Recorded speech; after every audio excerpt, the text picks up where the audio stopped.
Ce matin, je vous invite à lire un passage qui se trouve dans l'Épître aux Éphésiens, au chapitre 2. Nous lirons à partir du verset 10 et je sauterai un peu quelques versets.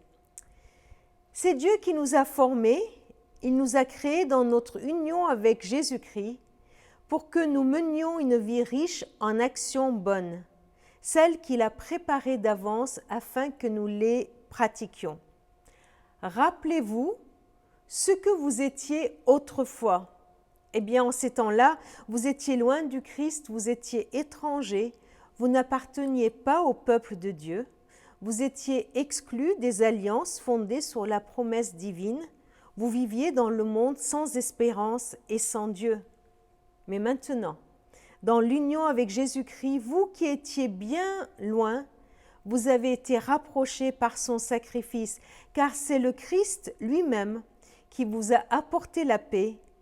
C'est lui qui a fait de vous un peuple. C'est lui qui est venu vous annoncer la bonne nouvelle de la paix.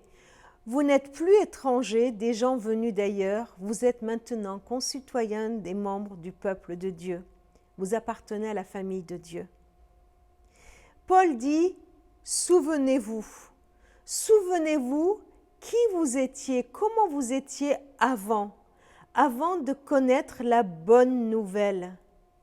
Vous meniez une vie malheureuse, sans espérance et sans Dieu.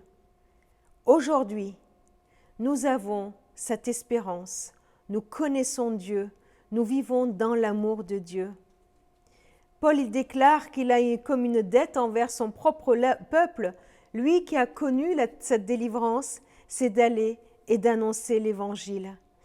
C'est de prendre conscience de qui nous étions, de ce que Jésus a fait pour nous et de traduire notre reconnaissance pour Dieu de ce qu'il a fait pour nous en faisant quoi?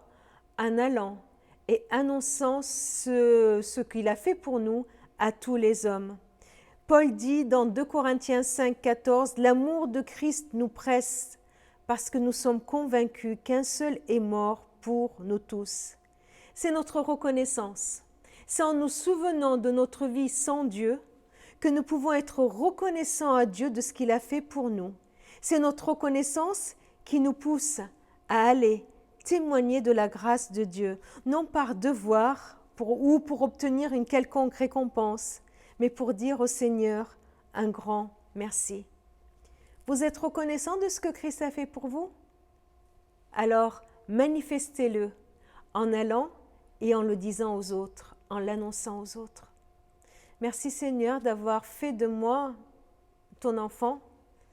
Je voudrais vraiment, Seigneur, aujourd'hui encore, avoir l'occasion de manifester ma reconnaissance en vivant ma mission, en le témoignant aux autres.